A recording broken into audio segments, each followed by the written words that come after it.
Here we are in Wareham at Spillane Field. It's Dylan Pescatore and Ian Nicholas for the Birds Radio Network, the Birds Broadcast Network, whatever you want to call it. We are here off the Cape in Wareham as they get the field ready to go. Scorching start as we start our pregame show. And Ian, the Firebirds are back in red. However, last night it didn't go in their favor in Chatham. No, it didn't. Just ran into a brick wall. Two fantastic pitchers that Tom Holliday's crew threw out there. First starting with Brody Brecht, the Iowa star, one of the toughest players to go against in the country, I'd say first time around, given the fact that his fastball's in the high 90s and he is sometimes throwing at over 100 miles an hour. And then obviously a guy with a lot of swagger who was really feeling himself and threw 5 perfect innings out of a bullpen with 8 strikeouts in Tugboat Wilkinson, who should be a fun guy to cover, but not a fun guy to hit against. So ultimately an Orleans offense that showed its potential, I would say, a lot of its potential against Bourne on Monday. I wouldn't say yesterday was a step back, though. I would just say it was a game where, at the end of the day, few teams in the Cape are going to have success on the road against that level of elite pitching, and ultimately, you try to get back at it today against Jonathan Batista and Wareham's pitching staff. That's right, Ian. And Jonathan Batista, he comes from Pitt, 2 years over in Pennsylvania. A few of these guys on the Firebirds know him and have faced him this year in college. However, his numbers do not look what he's wanted for his career so far. He is in the portal, but through 2 years, what do we have on Batista? Well, Batista was just over a 9 ERA this past spring at Pitt, but he actually does have some experience, the right-hander does, here on the Cape. Did not pitch here full-time last summer, but did toss 4 innings of 1-run ball for the Hyannis Harborhawks of the West Division towards the tail end of last summer, and he's got good stuff. A lot of the advanced analytic gurus are a fan of his. He's been getting some draft buzz despite collegiate numbers that aren't fantastic. He's got a fastball in the low 90s. Could really use this opportunity here on the Cape to boost that draft stock, and recently again in the portal. So if he's not drafted in July, he will try to transfer to a program where that stuff could be on full display. So this is a key opportunity for the Firebirds offense to get going. They had a great third inning against Bourne. Yesterday it didn't go their way, but they flipped the page. That's kind of been the message when I've been talking around these guys. It's been a flush yesterday. Today's a new day, and they're looking to get a win going into the off day tomorrow.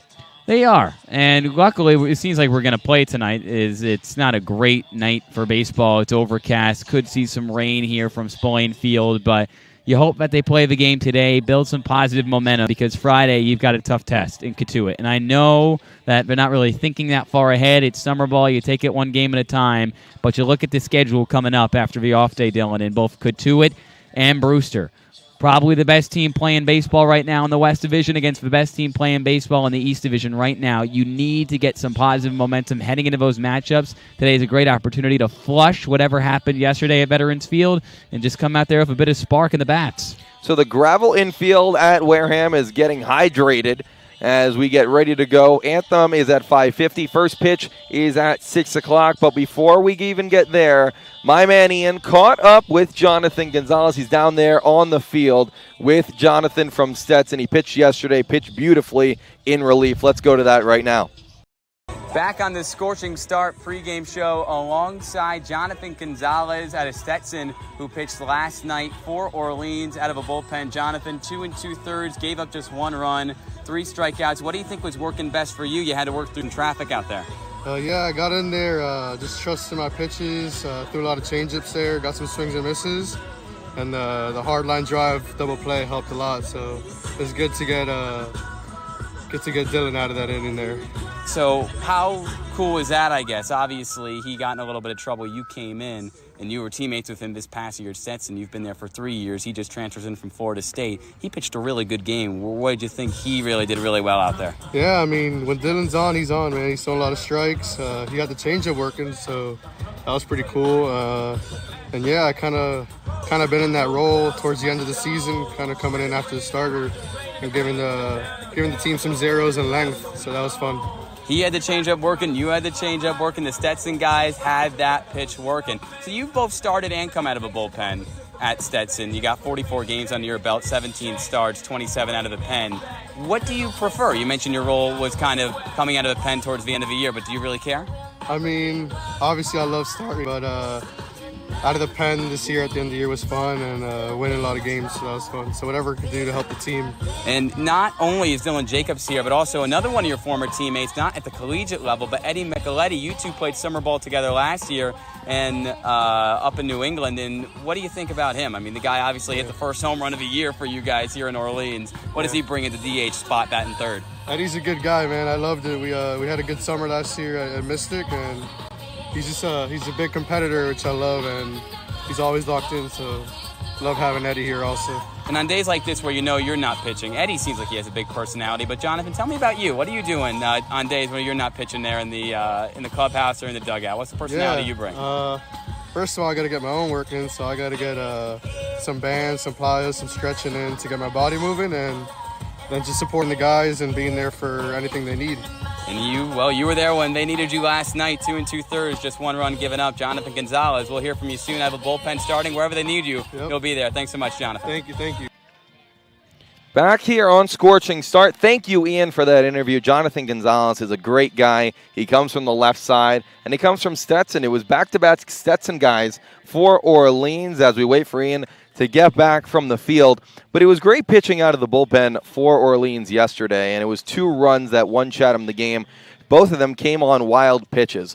If the pitching continues on and the defense, which was also outstanding last night, no errors made at Veterans Field in Chatham. 2 of the 3 aspects of baseball, pitching, hitting, and defense. It was the pitching and the defense that showed up for Orleans yesterday. We'll see if they can come through and do a full 3 of 3 complete game as we get Ian back here.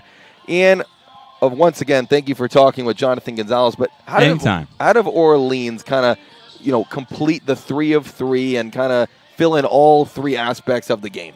Well, they've already gotten, in my mind, the toughest one down with the pitching because league where the pitching is really good, you have to be one of the top teams on the Cape in terms of pitching. And the thing that I like most about the pitching staff for Orleans is it's not necessarily relying on the starter to get the job done because the bullpen is 4 games now. We've seen a vastly different group of relievers in all of them. Very little overlap, a lot of proven arms.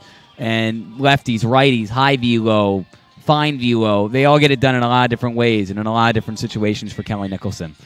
Offensively, it's been a bit of a learning curve, right? They're really working at it hard. We've seen some glimmers. We've seen a lot of talent.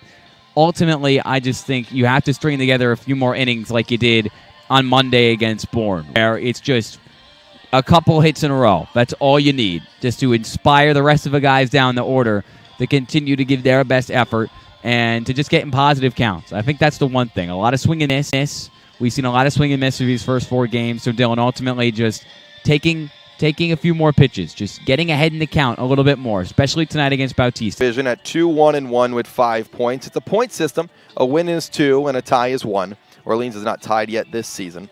Brewster's 2-1-1. They lead with 5 points. Orleans, Harwich, and YD are all tied, all at 2-2 with 4 points, and then Chatham rounds up the bottom of the division, 1-1-1 with 3 points. They have also only played 3 games. We go to the other side of the book. Cotuit leads the West with a 3-0 record. They, of course, got rained out on opening day, facing off with Chatham. They will have to make that game up, but they have 6 points. Hyannis, the Gatemen, tied 2-2 with 4 points. Falmouth at 1-2-1 with 3, and Bourne 0-3-1, still looking for their first win. That might be the most surprising of all teams, Ian. It is, and they have the worst scoring offense right now in the Cape, which is obviously a cause for concern. Last year, their lineup anchored by an absolute star in the Cape League MVP out of Maryland, Matt Shaw, who I've heard a lot about over the years, calling games last year for the Amsterdam Mohawks, who he dominated with before coming to the Cape last summer. And when you lose a guy like that, you're going to have an issue replacing him. I mean, there are a lot of really talented players on that Bourne team, but Matt Shaw is just a summer ball fiend. So just some guys are able to come to the Cape and click day ones. Other guys, it takes them a week or 2 to get back into what they were doing at their respective schools. So I feel fine about Bourne. I think Bourne it was a 3-run game when these two played a couple days ago, but Bourne could easily take in that game, to be perfectly honest. They had a lot of opportunity to get back in that game. And although Bourne is winless right now, I still don't think in what you and I have called the wild, wild west, I really don't think they're out of a race just yet. It's just so early, you can't say that about them. That's right, and Bourne still with the point, 5 points behind Katuitt. Let's move on to our writer's report. Brendan Nordstrom, our writer, will be writing recaps, features, anything you'd like, and always tune in. OrleansFirebirds.com, that's where all the content is, where you can find all of his work. Brendan, let's bring you in here. Yesterday, a tough game at Chatham. However, what did you take out of it? Yeah, I'm honored to be here, gentlemen. The thing that I took out of that game was the pitching. The pitching was outstanding. Beginning with the starter last night, Dylan Jacobs had a great outing. Jonathan Gonsalves came in relief. He turned that great double play. And Connor Eaton, he did his job at the end. No RBIs scored for the other team. It was all wild pitches, so cleaning that up. And obviously that's something that happens in baseball games. But when your team isn't hitting, as Coach Kelly said yesterday, those tiny mistakes end up costing you big time. 100%. We're 2 minutes away from Anthem, 12 minutes away from first pitch here at Spillane Field in Wareham. Brennan, I'll ask you this as we get into the lineup. Changes are made every single day. What is one change that you think can kind of ignite this lineup? You mentioned it earlier in the pregame show, and I think it's just the plate discipline. It's walking. They take the second least amount of walks in the league, the Orleans Firebirds. They also sat down 13 times to strikes yesterday. And hey, listen, it was two great pitchers yesterday, but at the same time, they were swinging at unnecessary pitches in the dirt, and like Ian said earlier, it starts with the walks, and that's how it started that 6-run inning against Bourne. You got it. It did, and honestly, that was a killer. Hopefully, Orleans able to rein it in a little bit tonight along the base paths. I guess getting a little bit big picture here, because you are a writer and you provide great analysis, but you're here to write, and you do a great job at it. And I know the recaps are fun, but we're a few games in. We did a standings update. You're starting to learn about the guys on this team a little bit more, their stories and the fun ones. Who are some guys who really caught your eye storyline-wise and maybe you're interested to write about moving forward? Oh, everyone on this team has a fun story. I mean, someone who's new in the lineup today, Joe Oyama, comes from Japan, and just being an international player in general is just such a fascinating storyline. And, Overn at USC has a great story there, being a multi-sport athlete. There's, like we mentioned earlier with Sammy, there's a lot of players who have family and dads and uncles who have played in the big leagues, and it's kind of living up to those expectations. So, there's always those storylines, and I'm excited to explore them as the year goes on. You got it, Brendan. And it's almost funny when we go to these different games, you can always see the parents with the different college memorabilia, and you can kind of make 2 and 2 together. However, if we have a player from, Johnny Olmsted and Overn from USC, and you see a USC parent, you kind of guess, or Clark and Matson from Harvard. But the pitching's going to continue to work. We're almost at Anthem. We're almost at first pitch. And to wrap it up, Brendan, I mean, looking at these standings, Wareham in that West Division, which is never easy, how big is this game as the off day is tomorrow for the Firebirds? I mean, it's huge for momentum building. Coming into next week, they have 3 games against East Division opponents. Obviously, playing in your division is huge, important for the standings. But what's really important are these out-of-league games. That's how you boost your resume. It's how you boost in points. And you want to get momentum going into those games. You got to get the offense going. If the offense isn't going, then it could be a long week next week. Awesome, Brendan. That's Brendan Nordstrom, our writer for the Orleans Firebirds. You can check out his content at OrleansFirebirds.com. Both managers will head to home plate to meet with the umpires for tonight. Go over ground rules, go over if there is some type of rain delay or issue. I know we were looking at the radar earlier, and it doesn't look too great, but all we got to do is get in 5 innings, and that will be a complete game. Those are rules in the Cape Cod Baseball League. However, of course, we hope to get in 9. We do hope to get in 9. Earlier in the day, the forecast didn't look too hot. Kind of cleared up, and now we're expecting 40% chance of lightning here in Wareham around 6, which is 9 minutes from now. 60% chance at 7, 30% chance at 8. But, Dylan, I know you were talking to some guys before the game. If we get 5 innings here tonight, it would be considered a full game. So that's the goal, and anything else, I think, is just a little extra, a little positive bonus. I think that puts more of an emphasis on scoring early. You're right. Obviously, I don't think the players are going to be playing like it's a 5-inning game, thinking we need to lead after 5 or else we're toast. We're going to play just like it's a normal game. I mean, it's a partly cloudy, 70-degree day right now. Have felt a little drop here and there, really nothing at all. But you're exactly right. And against a guy like Jonathan Batista, who may not have the most elite of summer ball numbers in the portal, trying to find a new home, still working on his game, you might have the opportunity to do that pretty early on. So, Ian, I thought we were going to do this after the anthem, but it's been delayed a little bit, just from going over ground rules and everything like that. Nothing big. Let's do the Firebirds lineup to start. Sure. It all starts with Austin Overn, who's leading off for the 5th night in a row.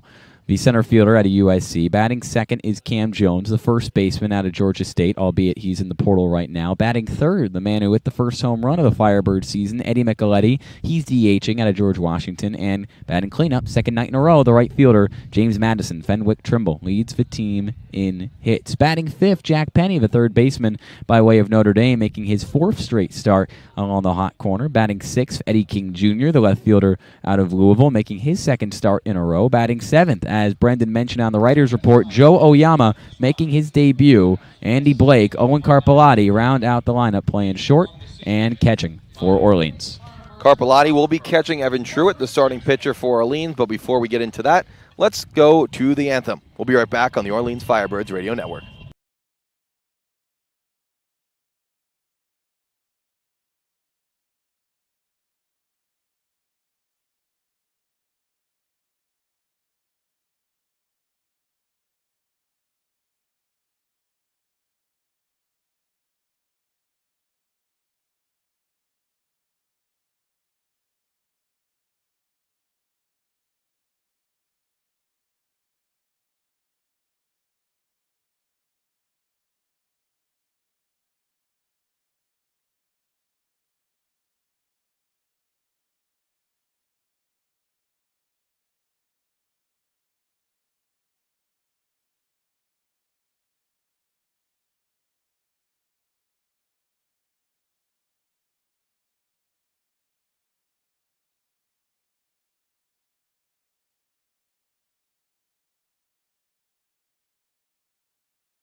Back here on the Birds Broadcast Network, Dylan Pescatore and Ian Nicholas. Huge shout out to our photographer, Margaret Dixon, who reminisces and sings the anthem for us tonight. Some speaker problems here at Spillane, but we heard her loud and clear from here in the cage, Ian. It's an interesting place where we are, and intricacies of baseball and spacing issues has placed us above the third base Gatemen dugout. Well, Dylan, intricacies of baseball may be very real, but I've never seen anything like the cage.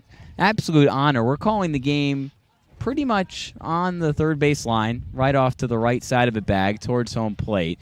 From an elevated surface, had to go up a ladder to get up here. The sidewall netting's in front of us. It doesn't, foul ball could very well hit you or I in the head, a la John Sterling a few nights ago with the New York Yankees. So, Spillane Field. Certainly honored to be here, and the beauty of the Cape is we're just playing at high school ballparks with big league potential ball players, and it's fun.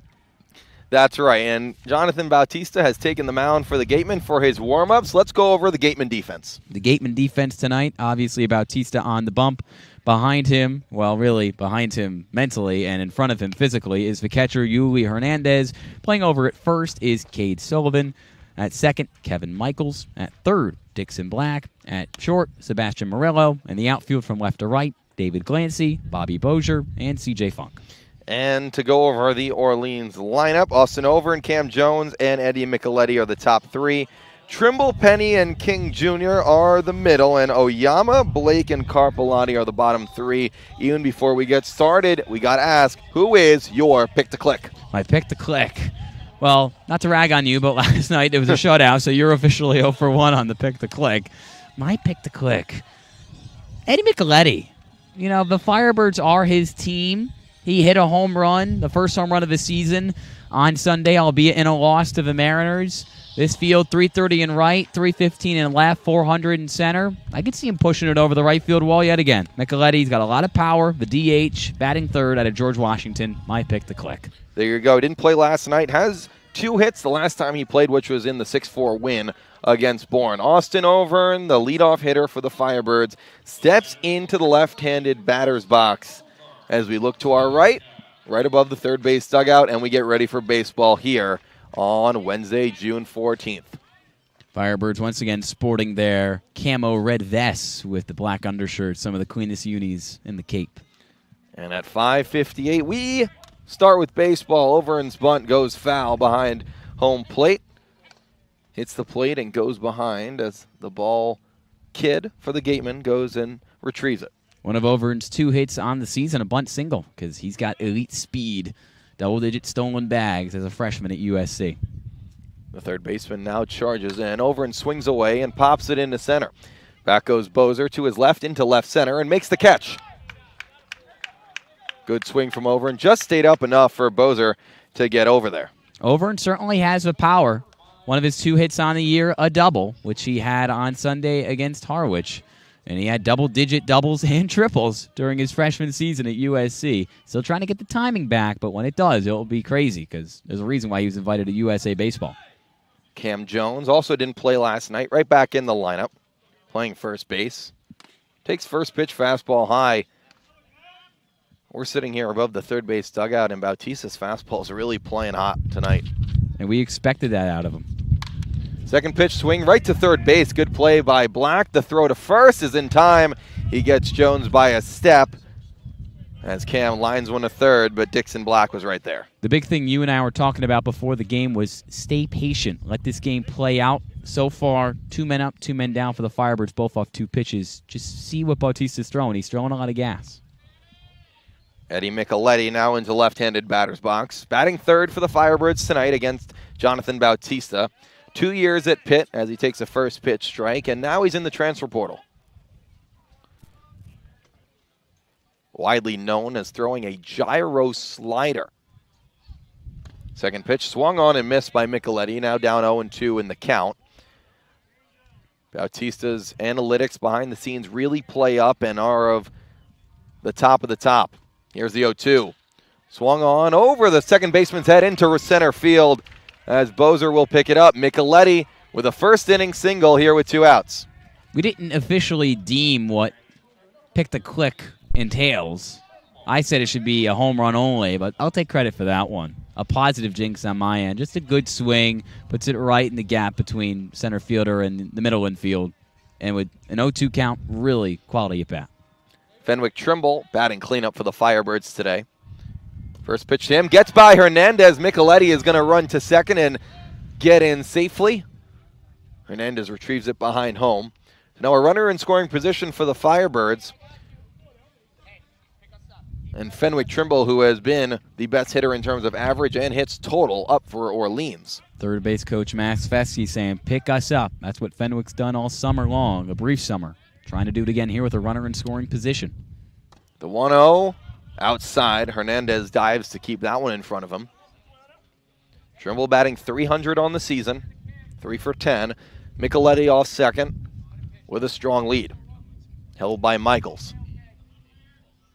The 2-0 pitch to Trimble, chopped to short. In comes Mueller. The throw over is in time. A nice scoop by Murillo as he makes his play and jogs off the field. Micheletti singles, but it all goes for naught, as the Firebirds can't score in the top of the first. We'll go to the bottom of the inning and see what Evan Truitt has in store for Orleans, right here on the Orleans Firebirds Radio Network.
Back here on the Birds Broadcast Network. Bottom of the first, no score, and Evan Truitt from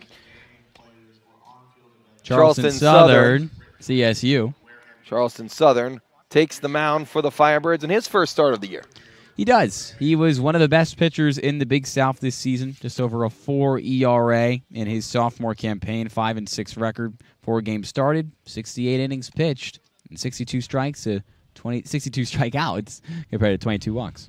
That'd be a problem if it was only 62 strikes, but Truitt's ready to go. He pitches from the right side, and let's go over the Birds' defensive alignment. Birds' defensive alignment tonight includes Owen Carpelati behind the dish, Cam Jones at first, Joe Oyama making his Firebirds debut at second, the man out of UC Irvine, Jack Penny at third, Andy Blake at short, Eddie King in left, Austin Overn once again in center, and Fenwick Trimble at right. We flip the book. We get ready for the Gatemen as they will take their hacks. David Glancy out of St. John's leads it off and plays left field for Wareham tonight, dressed in their maroon-colored jerseys and blue helmets. Glancy 3 for 17 on the year, 3 RBIs driven in already. First pitch from Truitt runs high and inside. Truitt has a 4-pitch mix, fastball, slider, changeup, and a curve. As the wind picks up here in Wareham. A few toe taps. The 1-0 is inside again to Glancy.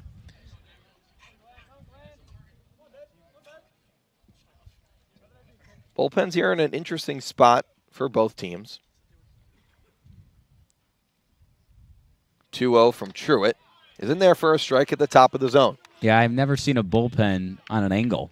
Bullpen on an angle in left field, it's like a declining hill. Nothing like the Eldridge Hill, though. Nothing like that Eldridge Hill. The Firebirds are right down the right field line and behind the fence. 2-1 is fouled back, and now it's 2-2 as Truitt gets himself back into the count.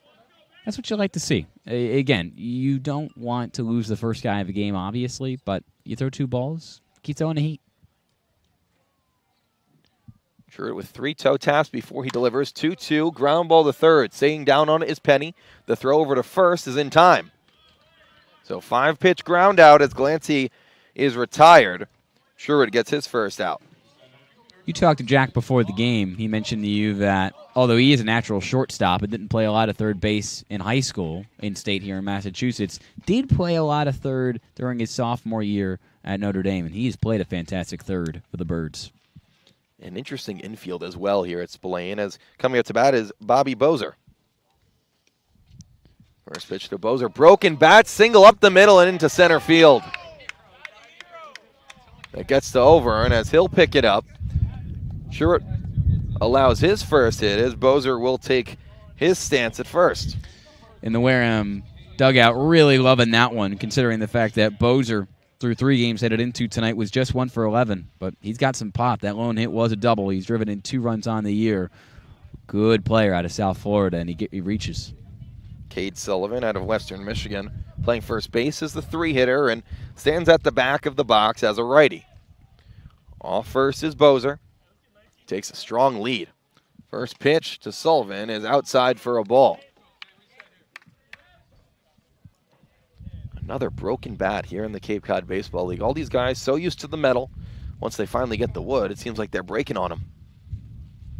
The 1-0 is outside again. Carpelati gives Truitt the take a deep breath sign. As Truitt will stand at the back of the mound and now get on the rubber.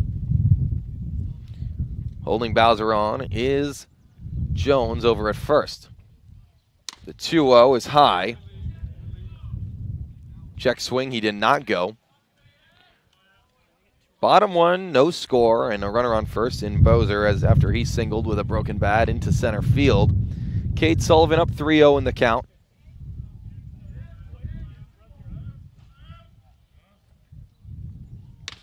The 3-0 is in there for a strike. Sullivan knew it, Carpelati knew it, and so did the umpire. As Truitt gets his first strike of the at-bat. Have to continue to work here. 2 on, 1 out. Not the situation you want to be in first inning. The 3-1 is outside. That'll be the first walk of the day for Truitt as Cade Sullivan reaches, and now 2 on with 1 out. So now, as I was saying, 2 on, 1 out, that's not the situation you want to be in if you're Evan Truitt. But we saw plenty of Orleans pitchers work out of jams last night. Just take a page out of their book, take a deep breath, and realize it's not the end of the world, albeit now the heart of the order for Wareham. Out of Louisville, William Cook, the cleanup hitter, batting from the left side. This one gets away from Carpellotti, and the runners are going to advance. Bozer goes to third, Sullivan to second on the pitch that gets to the backstop, and an early jam for Truitt now leaves the runner Bozer 90 feet away from scoring. This could be a massive opportunity for Cook. The Louisville man just 1 for 12 on the year with 6 strikeouts. Now comes up to the plate ahead in the count with 2 runners in scoring position and not a ton of pressure with just 1 out. Bottom 1, no score just yet, 1 out. The pitch called to strike. Runs the count to 1-1 on Cook. A nice video board in right center field here at Spillane Field. Baseball field bordered by a football field. You see something new every day. 1-1 popped up down the third base line into left field, but foul. Andy King lets that one drop and throws it back in. Obviously, the sack fly in the cards, so you don't even need to get a hit if you're Will Cook to drive in your second run of the year. A high fly will most likely do the trick, albeit some really good arms in the outfield. Count now 1-2 with 1 out. Truitt looking for the strikeout. Comes set. Here's the pitch. 1-2. Didn't get the call. Right on the outside corner. Carpellotti looked to bring it back. Now 2-2. Corners are back. So are the middle infielders for the Firebirds. Here's the 2-2 pitch. Popped up on the infield. Will Penny have the room? He does. In foul territory, Penny secures the flyout. And a huge out for Truitt here in the bottom of the first. And obviously, considering the fact that Penny was able to snag that ball and not King, not an opportunity to turn that into an RBI and take off from third. Got a good jump on it, Penny, continuing to make me seem somewhat smart with his great play on the hot corner. C.J. Funk now in the box, out of pit. Plays right field and bats fifth. He stands in between Truitt and getting out of this jam. First pitch is outside for a ball. Funk has really carried this Gatemen offense through the first 4 games with 5 RBIs. The 1-0 pitch to Funk is cracked into center field. Back goes over, and he's going to have the room and makes the catch. Truitt gets out of a huge second and third 1-out jam and gets Funk to fly out to center. We go to the top of the second on the Birds Broadcast Network right here on the Orleans Firebirds YouTube.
Back here on the Birds Broadcast Network, top 2 here at Spillane Field in Wareham. No score.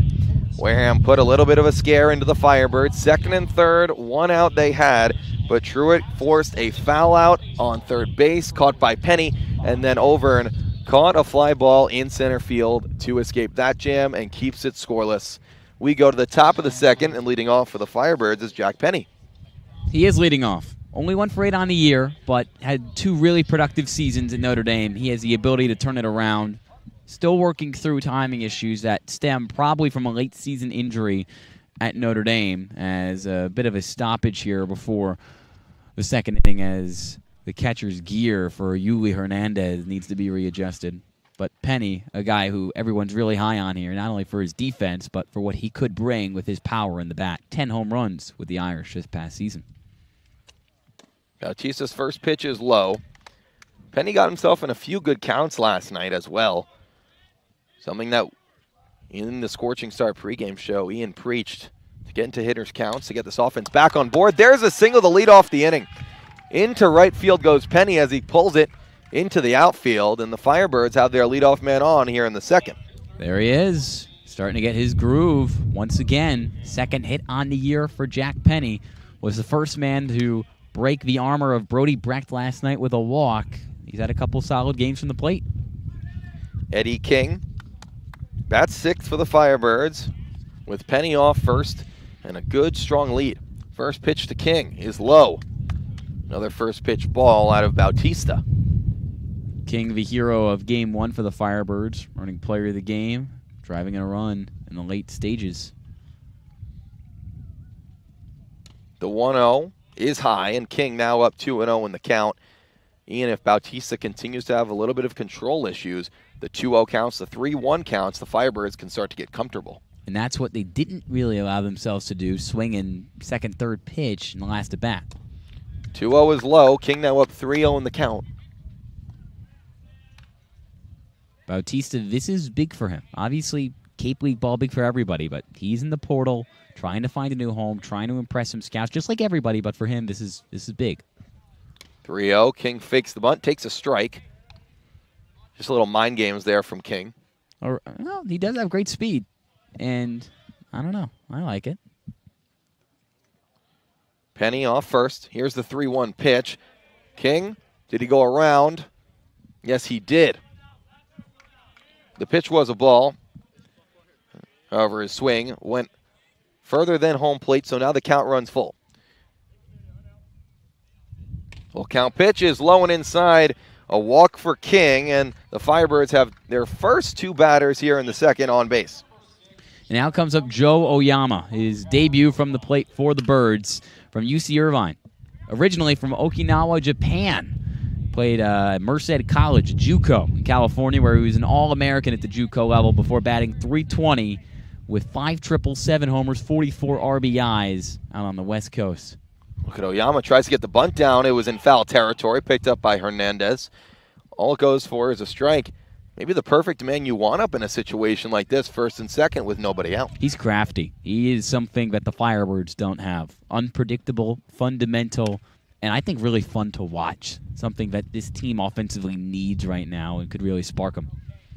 On second is Penny. On first is King with nobody out here in the top of the second. Throw back to second, not in time. Still 0-0 here in Wareham as the Firebirds take on the Gatemen. First time against the Gatemen this year for the Firebirds. They went 2-1-1 against them last season. Third West Division opponent already for the Birds. 0-1, Oyama against the bunt down, right back to Bautista, who throws to first for the out. Great job by Joe Oyama. He moves the runners over, and now second and third with one out for Andy Blake. And Oyama comes back to the dugout a hero because bunting has been a bit of an issue for this Orleans team through 4 games, and it's something that Kelly Nicholson always has these guys learning on. They can learn a thing or two about the way Joe Oyama lays a bunt down. Andy Blake looking to get the Firebirds on the board.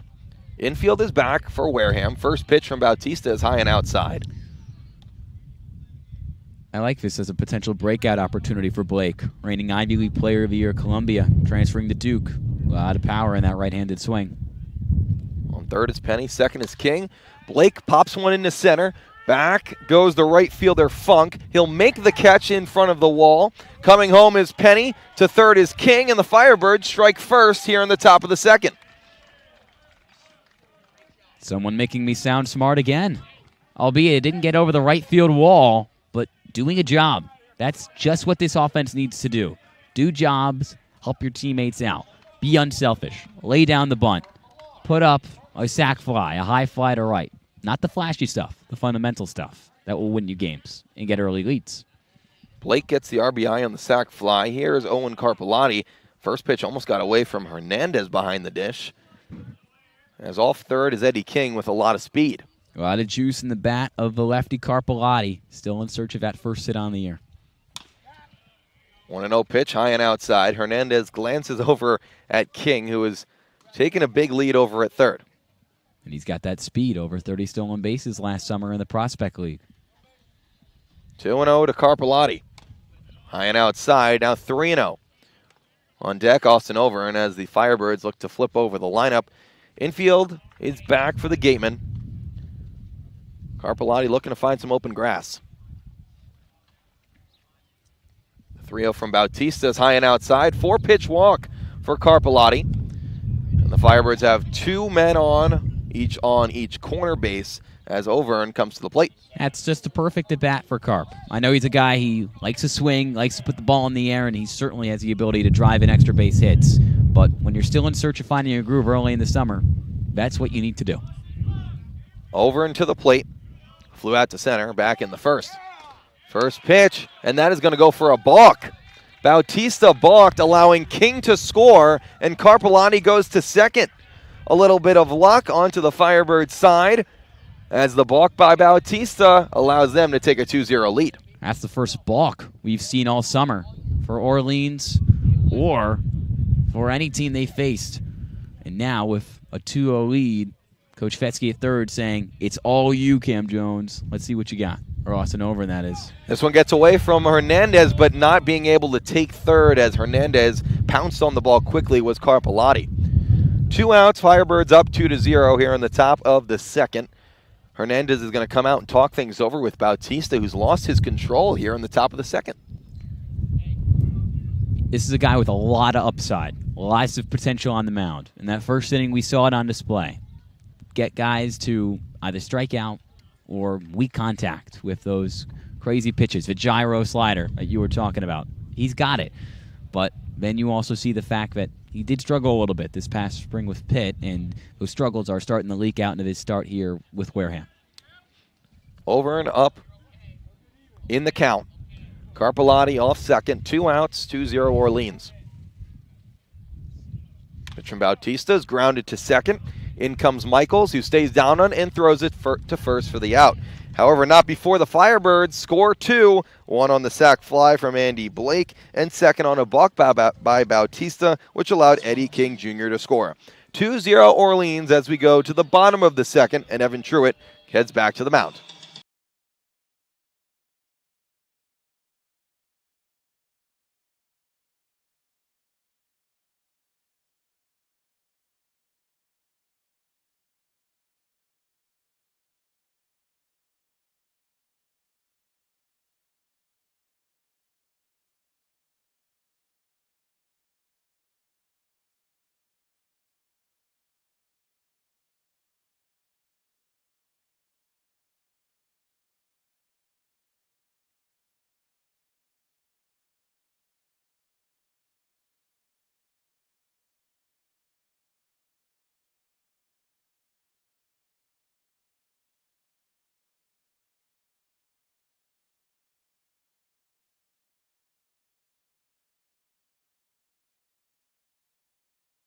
Back here above the third base dugout at Spillane Field in Wareham, off the Cape, Firebirds up 2-0 here in the top of, or the bottom of the second, I should say.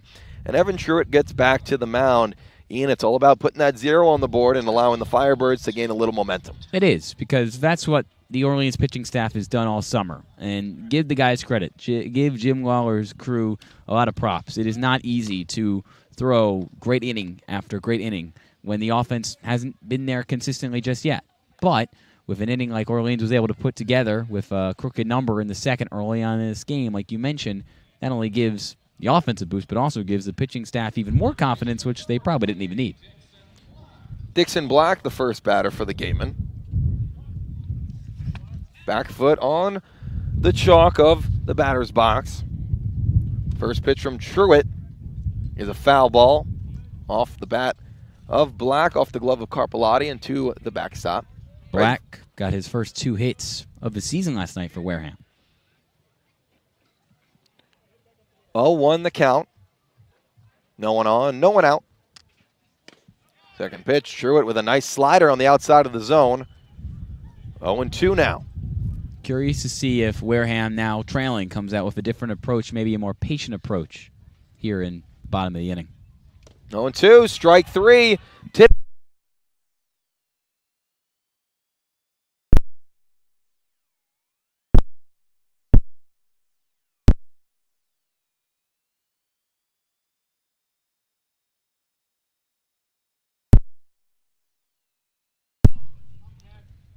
So 1 out on the inning. Michaels up to bat. First pitch swinging into right center field for a single. Black goes down on the strikeout, but Michaels reaches on the single. Second hit of the day for the Gatemen.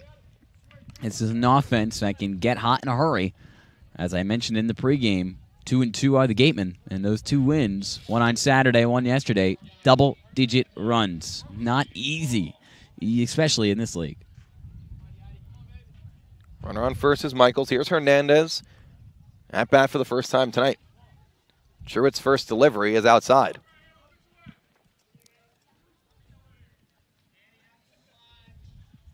Two runs in the top of the frame for Orleans.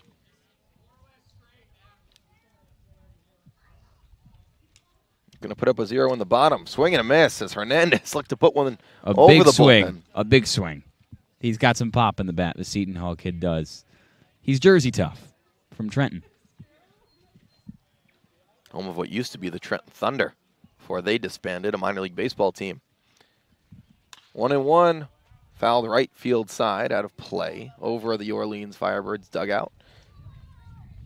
An interesting setup here at Wareham. It is a campus that includes the elementary, middle, and high school all in one place. Never seen that before, but efficient. You got to give the town of Wareham credit for that one.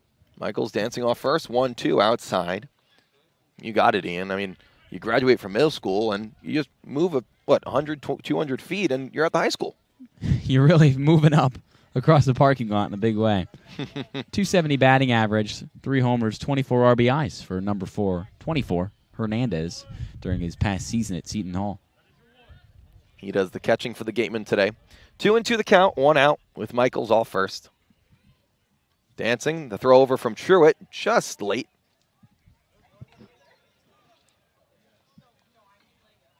Truitt out of Charleston Southern. Voted their pitcher of the year as a team. The 2-2, Hernandez leaves a slider that jumps off the outside corner, runs the count full. Truitt hasn't been working super efficiently, but did work out of some trouble last inning. So you're concerned, but not overly concerned if Hernandez does reach here. Runner is off, foul ball down the third base line and picked up by Penny, so we'll do it again.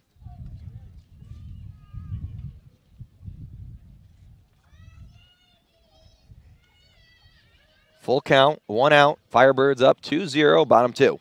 Dixon Black trying to do some running against his former summer ball team. That's right, you might remember Dixon Black. He spent a few games last summer with Orleans, 13 games with Brewster, split time with 2 East Division teams.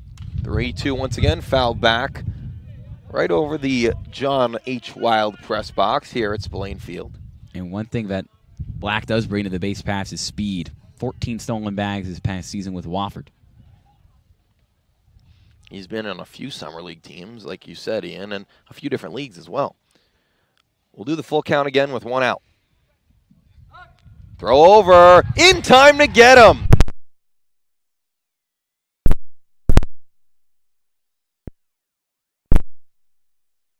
Off.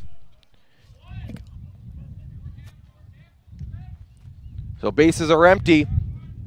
We're going to do the 3-2 once more against Hernandez.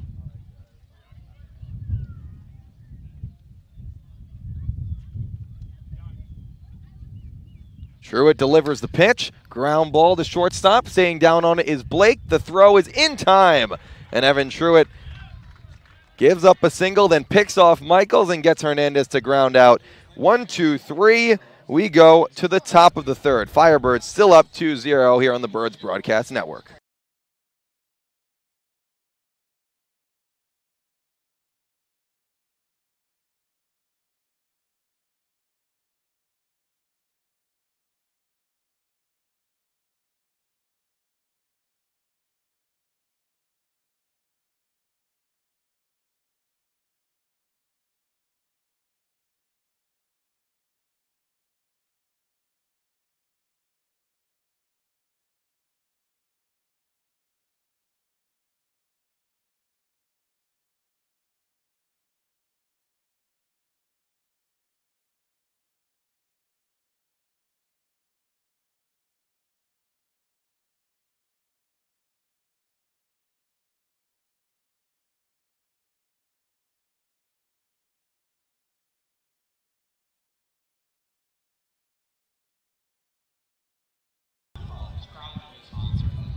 Welcome back to the Birds Broadcast Network. I'm Sammy Miller, and the Firebirds are up 2-0 at the top of the third. And in the dugout, guys, assistant coach Max Specky is emphasizing to the Firebirds to remain present, apply pressure, and wait for a good ball to hit. After last night's offensive miscues, the coaching staff wants their hitters to be patient and take a deep breath when they get up to the plate. This technique seems to already be making a difference given their 2 runs. Guys, back to you. Thank you, Sammy, for that update as we're trying out some new technology here in Wareham. Bautista top 3, back on the bump against Cam Jones in his second at-bat. First pitch is in there for a strike. He's going to need more of those, Ian, because in the second, the control got away from Bautista. It did. Couple walks, couple hits given up. The 0-1, Jones chases the off-speed pitch. Now he seems to be working a little quicker. And there is no pitch clock here in Wareham like there was last night in Chatham. 0-2, Jones puts it in play, soft roller to third, and booted. Murillo, as he tried to get it on the backhand, didn't stay down enough, and Jones will reach. Bit of a miscommunication, too. Not like the two, Murillo and Black, collided into each other along the left side of the infield, but no one really called for it. It's tough with those grounders, but you need to do some communicating. And it's ruled an E6. Jones reaches on the error. First pitch to Micheletti is hit to second. On to short for 1, on to first, double play. Michaels to Murillo to Sullivan as they go 4-6-3, and the first pitch gets them 2 outs. First pitch swinging, the thing I believe Orleans should stay away from a little bit today, given who is on the mound and how he's performed so far in Bautista, because he has great stuff, but you want to get a feel for it. And with a runner on, opportunity to grow the lead. Take your time. Trimble with 2 outs. Takes a first pitch ball. 2-0 Firebirds, top 3. And 2 outs after the double play from Micheletti. Almost hits Trimble as it runs inside. He's now up 2-0 in the count. Trimble 3 for 11 on the year. Grinded out to short to get this game going, but most hits on the team. Chops this one to third. Staying back on it. Nice scoop and the throw over. Dixon Black got caught in between. Still made a nice scoop. And the throw is in time to get Trimble. We'll go to the bottom of the third. 2-0 Firebirds on the Birds Broadcast Network.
Here in Wareham, Firebirds lead 2-0 as we go to the bottom of the third.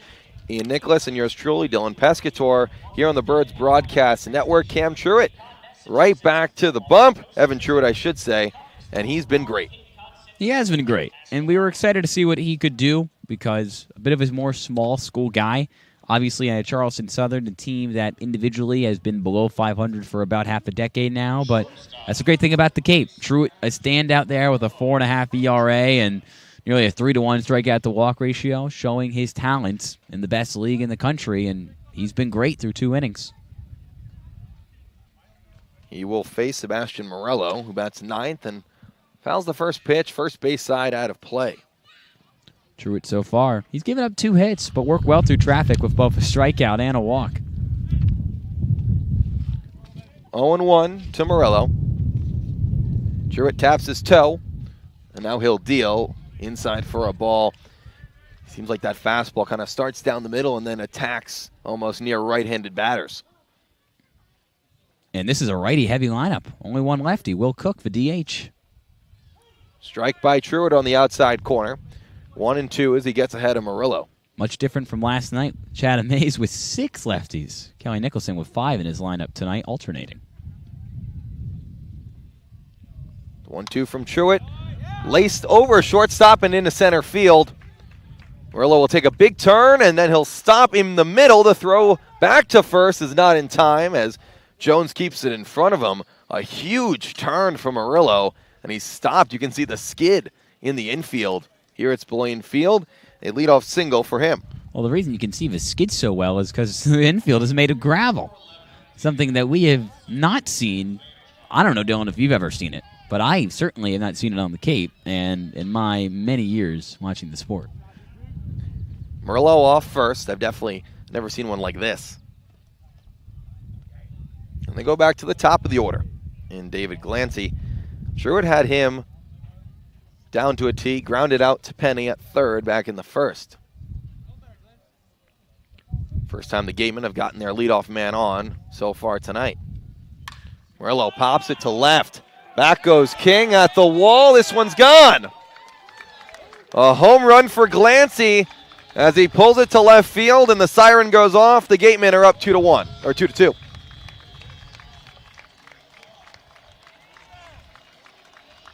Fourth home run on the season for Wareham. This is an offense that absolutely mashes. Kind of exactly what Major League teams are gunning for nowadays. The low batting average, third lowest batting average headed into tonight's game in the entire league at just under 210, but an OPS in the middle of the pack at 666, and now the 6th extra base hit on the year for Wareham. 2-2 tie as Bozer comes to the plate. A 2-run home run by Glancy ties the game as he hit it over the bullpen in left field.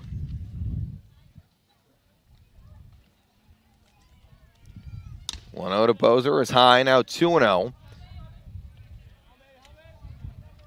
An arm getting warm in the bullpen for Orleans behind right field. He's covered up by the right field wall. We can't tell who he is. 2-0 is high, now 3-0. We're going to have to get some binoculars or some type of secret vision to get through the wall. Well, binoculars wouldn't do the trick. He's covered up by a couple of ad reads. The Nantucket Nectars. Your favorite. Personally not my favorite, but they're good. 3-0. He is ball 4 for a walk. Carpellotti is going to come out and talk to Truitt as Bozer goes to first base. His second time reaching today. It would be interesting to see how Truitt responds because we have not seen an Orleans starter this season go under 4 innings so far on the mound. Avidia on Saturday, later on Sunday, and yesterday as well, getting 5 innings out of Dylan Jacobs. So you hope after 2 strong innings to start that Truitt can regain his composure and try to get out of this jam. But let's see how Verizon Jr. responds. 22 strikes, 18 balls. Give him 40 pitches here in the bottom of the third. Bozer off first. No outs yet on the inning, and the first pitch to Sullivan is down and away.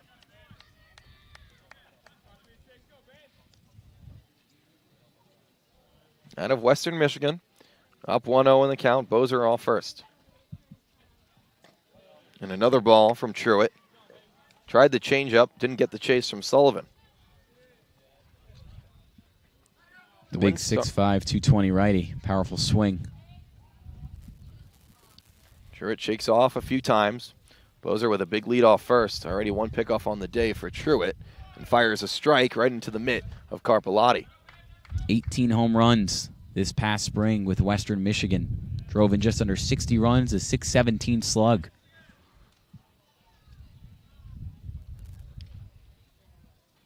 2-1 the count. Truitt comes set. The pitch, swing and a miss. Pulled the string on Sullivan as he swung through it. Evens up the count. Got to get this out if you're Truitt. With nobody on, with 1 on and no out.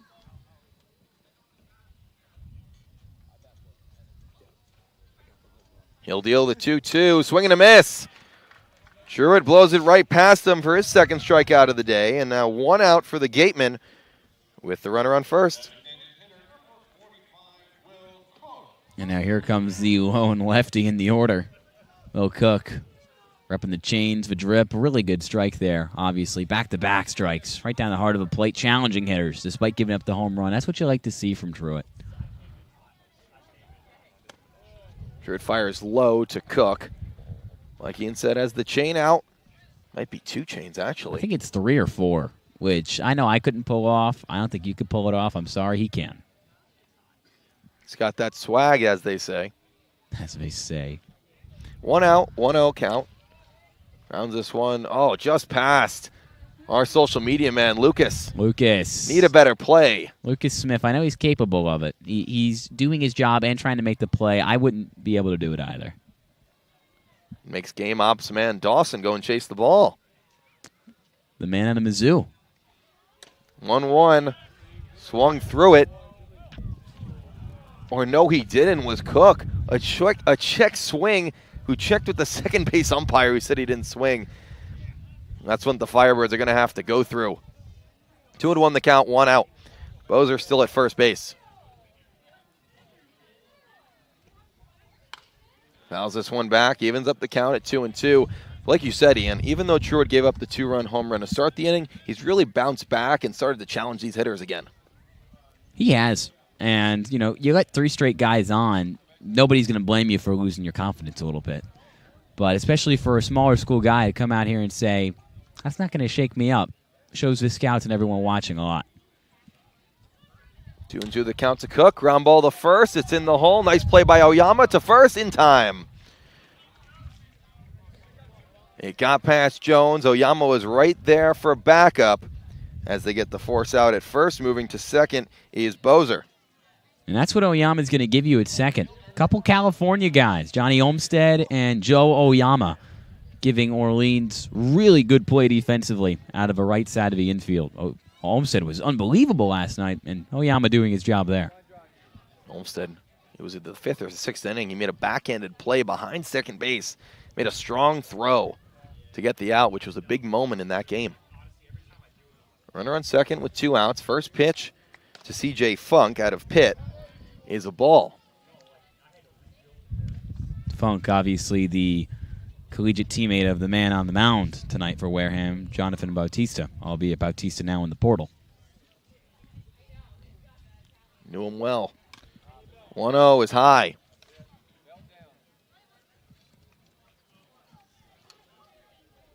Bozer at second. Oyama keeping a close eye on him. Truitt gets the sign from Carpellotti.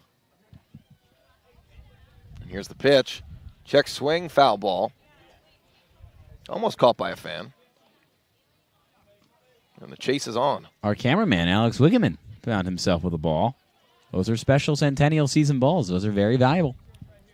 Some would say some would risk their life, their limbs, to go get one. 2-1 the count. This one's outside. C.J. Funk just laying off the good slider from Truitt. 3-1. Tie game, 2-2 as Wareham hit a 2-run home run earlier in the inning by David Glancy. And now are threatening again with Bozer at second base and 2 men down. Shaded toward left field is the outfield.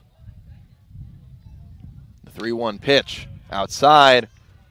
A walk to Funk. 2 men on for the Gatemen. Funk knows how to take his walks. Took nearly 50 during his past season with Pitt. He knows how to reach. This is actually his second season of summer ball. Did not play last year, but the year before, playing for a great team, the Amsterdam Mohawks in the Perfect Game League. Hit over 300.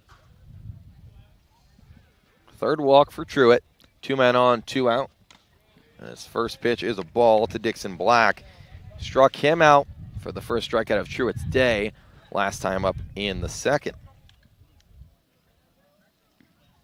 Second walk handed out in the last 4 batters for Truitt. Well, handing out free bases, not an issue for him, really, last year at Charleston Southern. The 1-0 is in for a strike. Carpellotti brings it back over the outside corner. Truitt looking to keep this game tied. He's just gutting it out there. He's only thrown 2 more strikes and balls, but despite that, really like the battle that Truitt is shown on the mound. His 58th pitch of the night is fouled over the press box and out of play. Now 1-2 with 2 outs. Truitt looking to get through the 3rd inning here in Wareham. Still clear skies, windy, 70 degrees, no rain yet, or lightning, which was in the forecast. Truitt looking for the final strike of the 3rd. Here's the 1-2, he gets it. Strike 3 in the dirt swinging. Carpellotti blocks it up.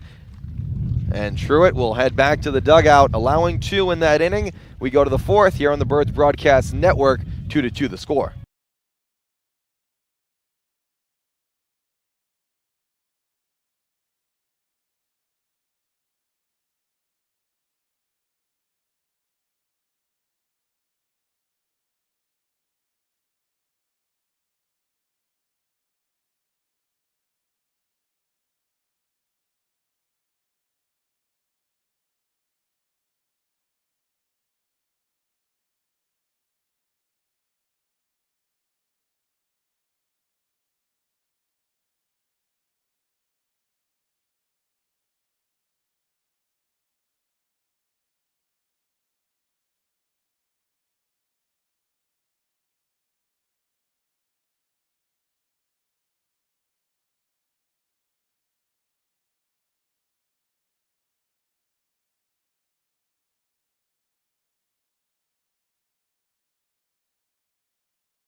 We go top 4 here in Wareham as the Firebirds come to bat for their 4th time. Tonight it'll be Jack Penny, Eddie King Jr., and Joe Oyama, which got the scoring started. Back in the 2nd inning, Penny singled, King walked, a sac bunt by Oyama moved them over. Blake with the sac fly, Carpellotti with the walk, and then a balk allowed Eddie King Jr. to score. 2-2 the score after Wareham put 2 up in the bottom of the 3rd with a home run by David Glancy. Penny, a lefty, first pitch, swing into center field for a base hit. Penny leads off the 4th like he did the 2nd with a single.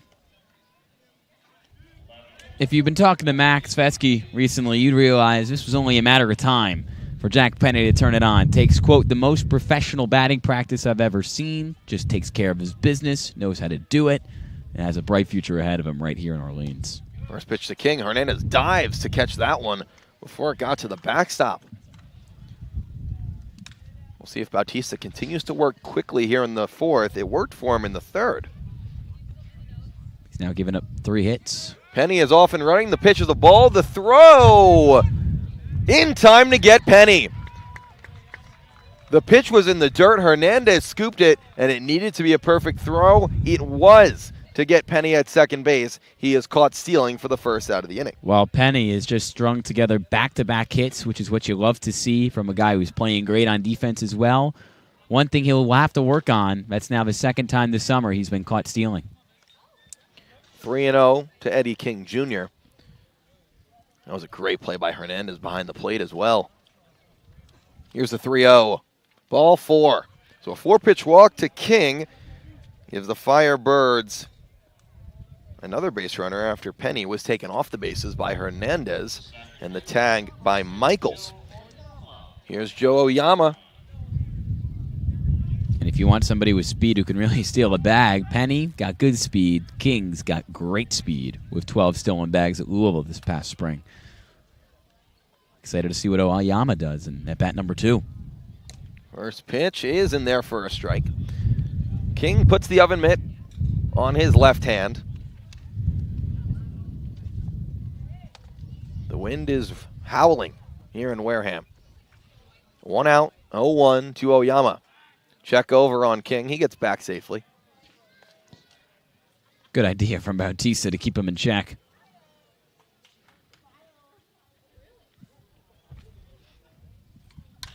Oyama chopped to second, staying down on his Michaels. So second for one on the first, not in time. There's a good arm on Murillo, but Oyama's speed was just too much. It'll go down as a fielder's choice. Oyama with unbelievable speed, especially for a guy who, I'll say it, he's on the shorter side. He's 5'7", I'm 5'7", I get it, but I wouldn't be able to steal 14 bases in a single year at UC Irvine. He's got speed to beat that out, so not a complete loss for Orleans here in this inning. We'll see if he's running. First pitch to Andy Blake is low. 2 outs, 2-2 the score here, top 4, and a little bit of drizzling starting to come down here in Wareham. Yeah, I was able to swiftly get the jacket on. Dylan, I hope you got one as well. 1-0 is popped up on the infield. Hernandez has room. So does Sullivan, who will make the catch in fair territory. 2 runners reach for the Firebirds. However, nothing to make out of it. We go bottom 4, 2-2 your score here in Wareham. It's going to start raining hard. You bet I got that jacket. Where's the jacket?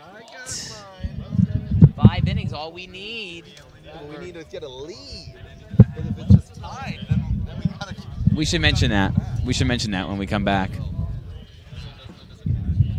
Oh, actually, that's a good point, Brendan. What? That it'll just end in a tie. Unless they... Oh, that's so sad. How many ties did we have last year? Riley Fry. Yeah, second appearance on the year. Just 2? Really? Okay. We have his stats from his first appearance, too. Oh, shit. Wi-Fi went out. Well, it's reloading. Also, you have full line on Truitt? Yeah, it's right here. 3, 4, 2, 3, 3. Do you want me to say it or you? I'll go to you to say it. Okay. Also, we have out-of-game scores. Yeah, I'll go to you there, too. All right. Susan? Gorgeous? Yeah, ready. Hey. Here on the Birds Broadcast Network, we go to the bottom of the 4th, Wareham to bat. 2-2 the score, but Ian, before we get into any more of this game, what's happening in the other games around the Cape?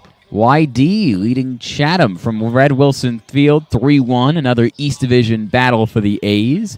Meanwhile, at Lowell Park, the Whitecaps, who Orleans plays Saturday on the road, lead the Kettleers 1-0. From McKeon Park, Hyannis and Falmouth just about to get things going. Meanwhile, a game that should have started 20 minutes ago between Bourne and Harwich has not yet started. That could be because of the weather, as currently Alex Wiggman holding an umbrella over your head. Don't know why I'm not getting this treatment as well. I understand Dylan's the play-by-play guy. Now Alex adjusting. Good job from Alex. But that's the thing, is this game doesn't have to go 9 full innings for it to be considered a full game, Dylan. It only would have to go 5. Those rules were established pre-game. That's right. Only 5. Right now, the game is a tie, and there are ties in the Cape Cod Baseball League, so it's possible that this game doesn't continue if the rain continues to pick up. Right now, it's only a drizzle, but a new pitcher in for the Firebirds. First pitch chopped to short. Blake down on it. The throw over to first is in time. First pitch swinging, first pitch out for Kevin Michaels, and a new pitcher for the Firebirds, Ian. It's Riley Fry making his second appearance out of a bullpen. 2 scoreless innings against the Harbor Hawks on Saturday for a guy who's logged a lot of innings as a great player in the Horizon League at Wisconsin-Milwaukee. Left-handed hurler. Yadi Hernandez takes a first pitch strike from Fry, facing the lefty. Final line on Evan Truitt, I should say, Ian, is what? 4 hits given up, 2 runs, both earned off the homer to left, 3 balls, 3 strikeouts, 15 batters faced in 3 innings. 3 base runners on the walks, 4 from the hits. 2 came around to score. Riley Fry up 1-2 in the count against Hernandez with 1 out here in the bottom of the 4th. Fry, a guy who's always working out. I know you and I have seen him pretty much every day at Nauset Fit. This guy ready to get back at it after a few days of rest. 1-2. Hernandez to right field. It will drop. Trimble does a great job of getting that ball in front of him as it almost darted behind him. He had to go down to a knee, kept him in front of him, and keeping Hernandez at first base with a single. It's like Spider-Man out there. Nimble, Trimble, over in right field. Best line so far, Ian. Nimble, Trimble. Hernandez off first. Fry allowing his first base runner. 1 out, 2-2 the score here, bottom 4. Fry gives him a look, and fires a first pitch strike to Sebastian Morello.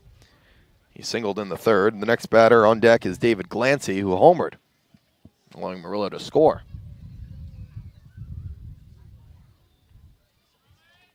Glares at Hernandez, now fires to home as Fry has a ball. Outside as Carpellotti dives to keep it in front of him. The wind there, a little drizzle. Clouds looking ominous in front. Back to first, he's safe. Hernandez just got back in time as Jones slapped the glove on the back of Hernandez. Could have been the second pickoff for the Firebirds tonight.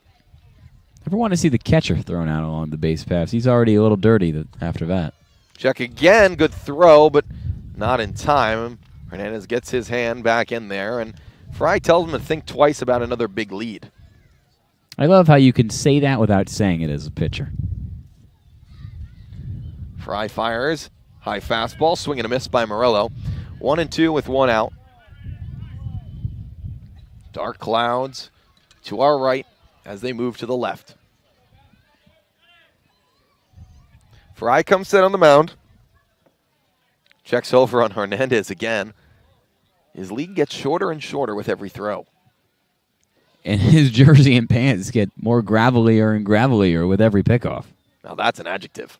Probably not a real word. The 1-2, Morello pops it up right behind Oyama. He goes out into the outfield, and it drops. Trimble can't pick it up. Throw to second. Not in time. It was in no man's land. Oyama looked like he had it, but the wind definitely caught it and drifted it into shallow right field. Morello reaches on the single. That's a tough break for Oyama, who is very solid defensively, a .950 fielding percentage during this past season with UC Irvine. But he hasn't played in a little bit. His first game with the Birds, and the wind didn't help him there either.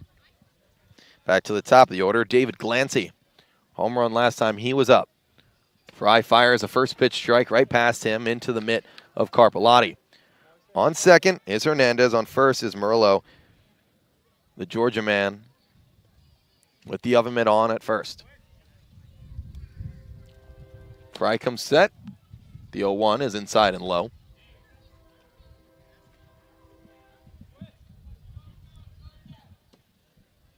The wind here moving from right to left with a good amount of strength.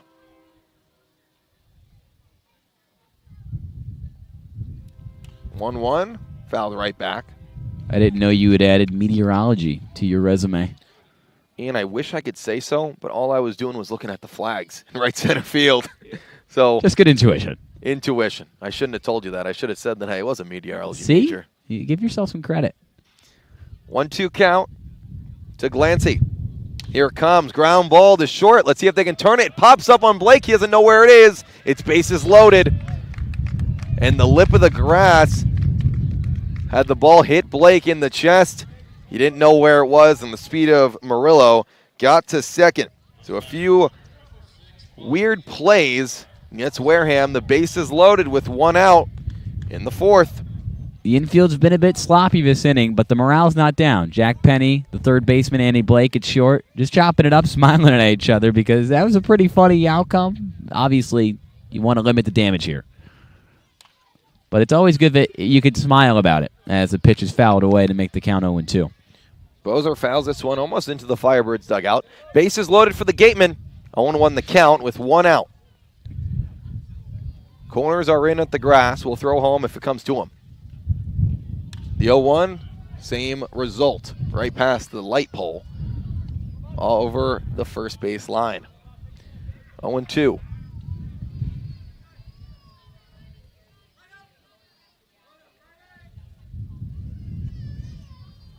Hit by Glancy is ruled a single. 0-2 the count for Fry. Here's the pitch. Got him looking. Glancy stares at the high fastball, and the called strike 3 gives the Firebirds 2 outs here. Top 4, 1 out away from getting out of the jam. Fry, his third strikeout in just under 3 innings pitched as a Firebird, showing the Horizon League's got some heat to it. Confident in the jam. Now Bobby Bozer stands in between Or check that, Kate Sullivan stands in between Fry and getting out of the jam. Sullivan, 0 for 1 tonight, struck out swinging last go-around, did walk in the first. 0-1 the count. Bases loaded. 2 outs for the Gatemen. Ball low. On third is Hernandez. Second is Murillo. And on first is Glancy. A hit into no man's land and one that hit off the lip of the grass, allowing 2 base runners to reach for the Gatemen. Now 2-1 as it runs low into the dirt. No one would blame Riley Fry if he gave up a run here because of the rare circumstances that led to the bases being loaded. But if he got out of this jam, it would really be impressive. Takes a deep breath. 2-1 the pitch, high and outside. Sullivan is 1 ball away from walking, which would force a run in for the Gatemen. Does have that big, powerful swing from the right side, but walked in the first. He'll take his bag and take the run. 3-1 count. Fry comes set. Here's the pitch.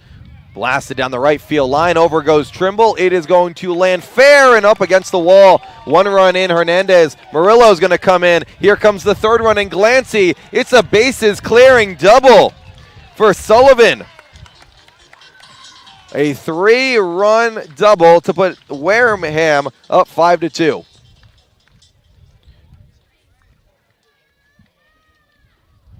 Just tough for Trimble. He was on top of it, on his horse, ranging to his left. Just a well-hit ball near the line and right. Sullivan, 6'5", 220, using all of his muscle and going opposite field, too. Really impressive at bat with 2 outs, and the Gatemen take the lead. Foul ball by Cook. And that inning all started. It was a single by Hernandez to right, but then the ball that dropped into no man's land behind Oyama. Glancy hits one to short. That looked like a double play ball before it gave Blake a bad bounce. And then the bases clearing double. So luck not on the side of the Firebirds so far tonight, and especially in this inning. No, and especially on a night where your offense is starting to pick things up, defensively, the cracks starting to show. You wish it was a perfect marriage tonight, but right now it's not. 0-2 to Cook. Swing and a miss. Strike 3. Second strikeout for Fry. The Gatemen put up 3 in the bottom of the 4th. 5-2 they lead. We go top 5 on the Birds Broadcast Network.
Top 5 here on the Birds Broadcast Network. They find themselves down 5-2 to Wareham after they put up a 3 spot in the bottom of the 4th. We have a new pitcher for the Gatemen as well. It's Ryan Osinski out of Bucknell. But before we get to that, let's go to Bautista, who pitched 4 innings, had some cracks in the armor, but got the job done. Overall, showed you a lot of a high-profile stuff, which has the attention of scouts and will also have the attention of plenty of schools in the portal looking for a new right-handed arm. Bautista finishes 4 innings pitched, surrendering 3 hits, 2 runs, both earned, no strikeouts, 3 walks, 17 batters faced. 18th batter for the Firebirds will be Owen Carpellotti. His second at-bat before they go to Austin Overend for the third time around. Carpellotti reached for his first time this summer with a walk back in the second inning. Let's see if Big O can get his first hit. First pitch for Ryan Osinski out of Bucknell. New pitcher for the Gatemen is a strike at the bottom of the zone to Carpellotti. The big 6'6", 235-pound righty rising sophomore only pitched 19 innings for the Bison. 0-1, swing and a miss by Carpellotti as Osinski pulled the string on the off-speed pitch. But when he did pitch, he was good. Under a 2.4 ERA, 21 strikeouts, and only 9 walks to his name for the Virginia native. Carpellotti down 0-2. He goes on the ball in the dirt. Good block by Hernandez. Throws it to the inside of the bag for strike 3. The drop third strike is completed by Hernandez on the throw to first. Overend now takes his step into the box. Austin Overend might be 0 for 2 tonight, but did showcase the power. Excuse me. Voice cracks. It happens. For the 6 foot, 175-pound lefty in the first inning with a big fly to left center. Takes the first pitch ball down below his shins. Coach Fesky from third just saying hit it well. Easier said than done, but over and over a 300 batting average. He did hit it well at USC as a freshman. Now 2-0 to the speedy lefty. Osinski looking to get into a groove, his first appearance. Wind still rattling us here in Wareham. Sun begins to set. 2-0 is high. Jackets have been put on by almost everybody here, including us. It is not a short sleeve type of night. Here's the throw it over and takes ball 4. So we'll see if the Firebirds can return the favor here in the top of the 5th as the speedy Overend gets on to first. Most of the guys out here wearing short sleeves, though. Good at bat from Overend. I believe his third walk-on this season. Exactly what you want to see out of Overend. He's got everything you want from the plate. But as he's still trying to get back in the groove after a great freshman season from USC, just take your bag. First pitch to Cam Jones is low. Goes ahead 1-0 in the count. We'll have to keep an eye on Overend with his speed as well.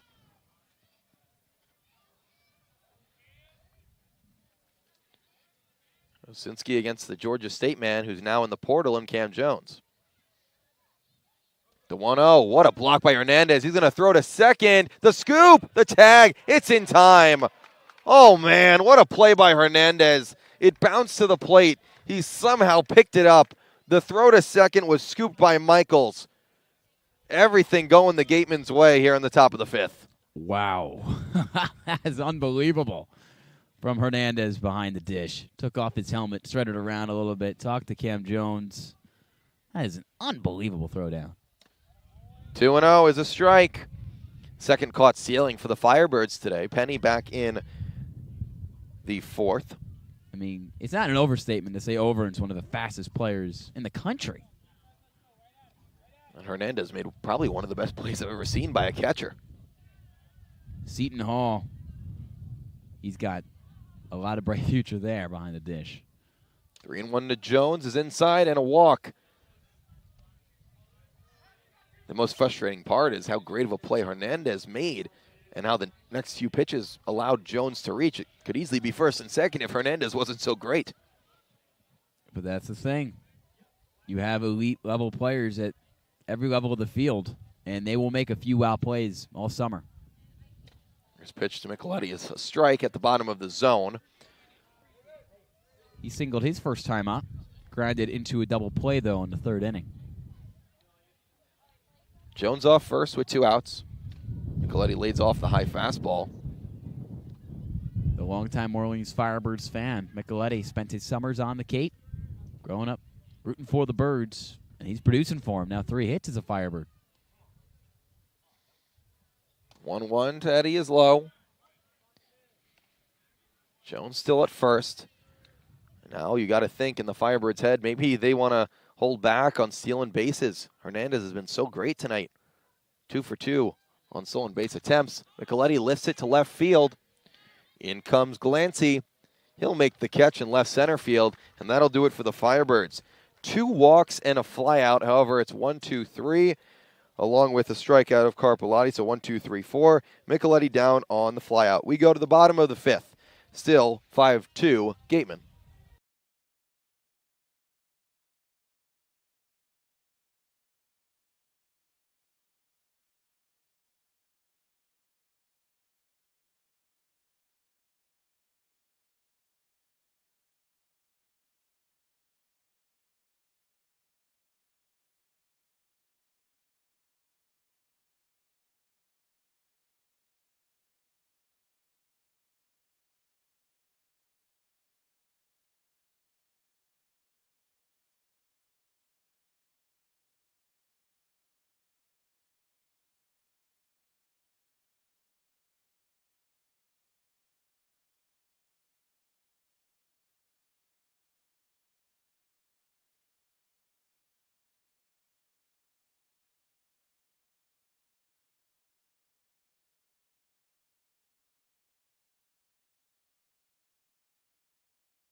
Bottom 5.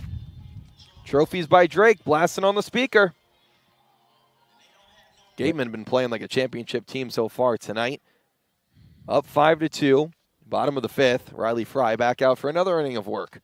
And everything's gone the Gatemen's way so far tonight. Gatemen might not have won a championship in the last 5 years. Might not even be on the Cape, but 9-time Cape League champions. It's a winning organization. Popped foul, first base side out of play by C.J. Funk, who's quickly down 0-2 in the count. And now it's up to the pitching staff to continue to keep this a 3-run lead and allow the offense to get back into it. Riley Fry looked good in his first outing. Did give up 3 earned runs last inning. 0-2, base hit into right center field. Over and will cut it off and hold C.J. Funk to a single.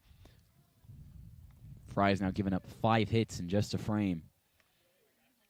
Obviously, not a lot went his way last inning, so you can't blame the bases getting loaded last inning entirely on him. A lot of it was on the infield, but he's just trying to get through it right now. And the literal infield in with the bounces that have gone away from the Firebirds. Bunt squared, but pulled back by Dixon Black, who struck out twice so far tonight. Funk, he's had a great game for Wareham, reaching in each of his last 2 at-bats, a walk and a single. Outside, Carpellotti chases after it as it popped out of his glove, and no advancement from Funk. Black with 2 strikeouts, 1 of 2 Gatemen who haven't reached so far tonight.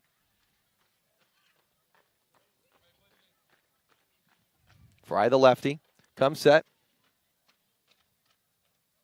Takes a look at the runner. Now a patented double play ball. Oyama to Blake on the first. Double play.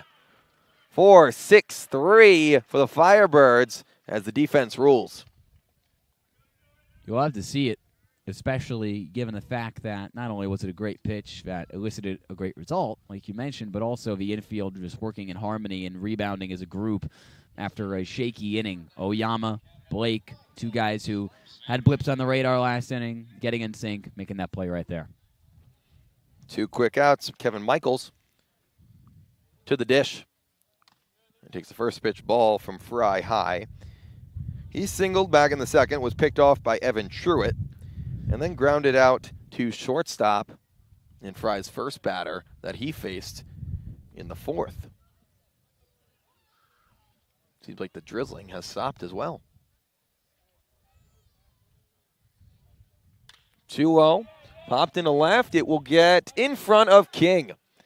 A base hit by Michaels as he'll head back to first base. His second hit on the night. Already double-digit hits for the Gatemen. This offense does not go away. Up and down the lineup. Not necessarily guys who put up monster numbers at the collegiate level or names that you would necessarily know at home from following the college game, but these guys can hit. 2 outs. Michaels off first. First pitch ball to Hernandez, who's had such a spectacular game on both sides of the ball. Yes, he did ground out in the second. Able to work a single, though, in the 4th. Pickoff attempt. Close, but no cigar. As Michaels gets back to first. How confident is Hernandez feeling after making that excellent play last inning defensively?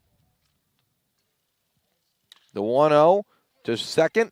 Oyama knocks it down. The throw to first is wide. It goes back near the dugout and into the Firebirds dugout. The run will score as it's a two-base error. Or are they going to rule him back to third? They're going to rule him back to third. So run does not score. He was not at second base when the error was made.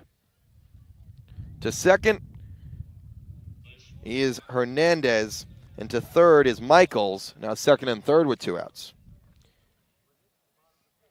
You can't blame Oyama too much, albeit in the last 2 innings. He has not been the cleanest at second.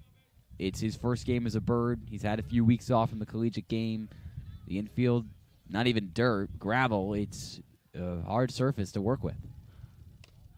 First pitch is down and away for a ball to Murillo. He's 2 for 2 with a single. Came around to score on the Glancy home run in the third. 5-2 Gatemen, 2-0 count. Pop foul over the Firebirds dugout and now out of play. Firebirds dugouts on the first base side. Gatemen are on the third, and we sit over the Gatemen dugout. That we do, in the cage. The foul netting in front of us. An interesting vantage point right in front of third. 2-1 the count with 2 outs and 2 men on. Pitch is low, now 3-1. Fry in danger of loading the bases for the second inning straight. And in all very unconventional ways as well. The ball's just been put in play a lot, and good things have happened for Wareham. 3-1 count, foul ball. This one almost hits the on-deck batter in Glancy. He bats it down. So the count runs full. 2 outs, 5-2 Gatemen, bottom 5 as Wareham leads 5-2. Fry looking for the pitch. Now he gets the sign. Here's the full count pitch. Chopped to Blake. He'll make the throw to Jones in time. A lot of base runners for Wareham, but none come across home plate. Still a 3-run game, 5-2 Wareham as we head to the top of the 6th on the Birds Broadcast Network.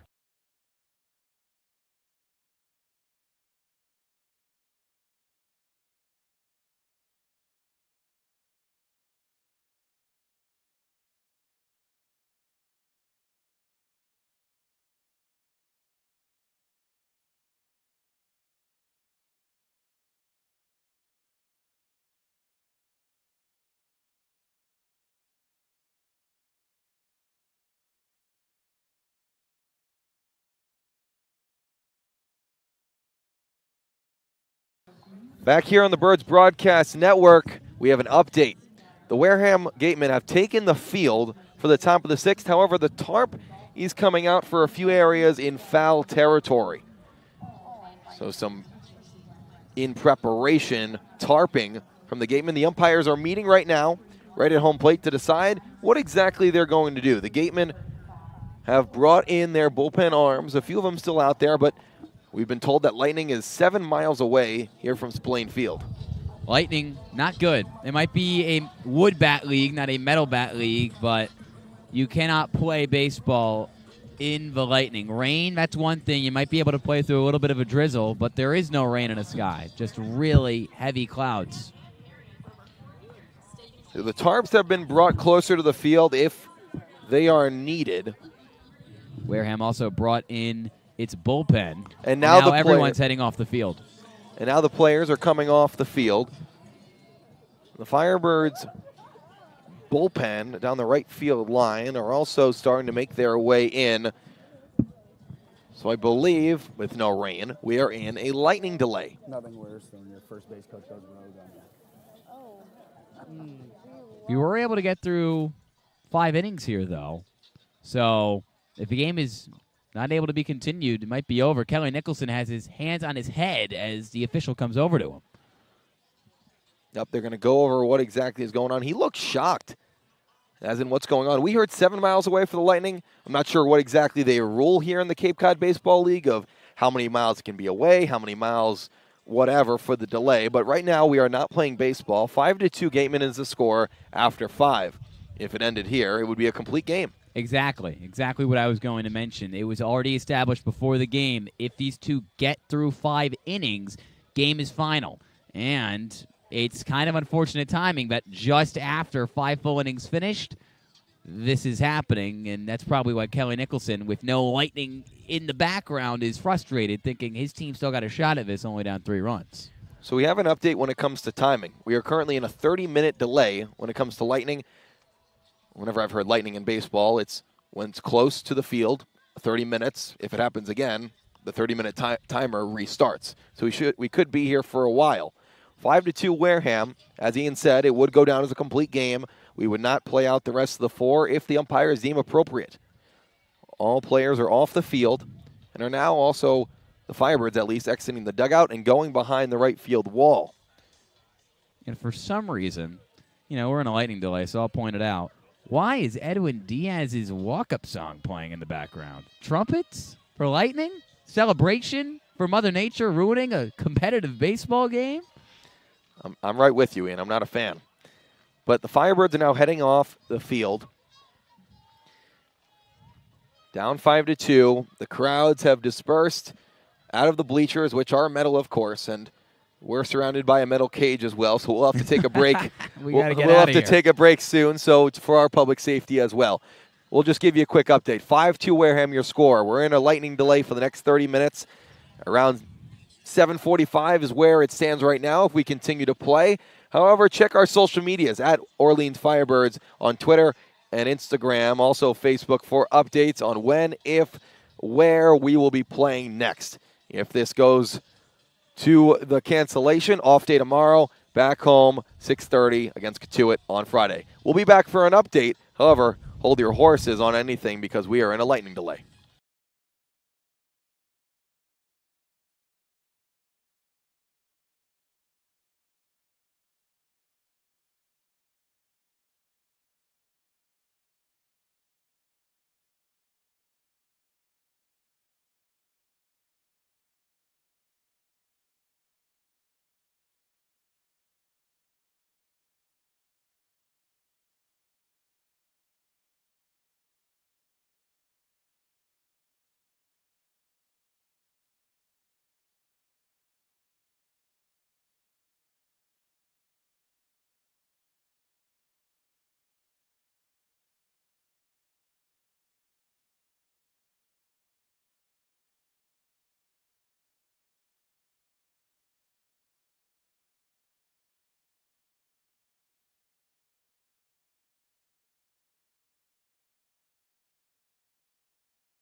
Back here on the Orleans Firebirds Broadcast Network, the game has been canceled.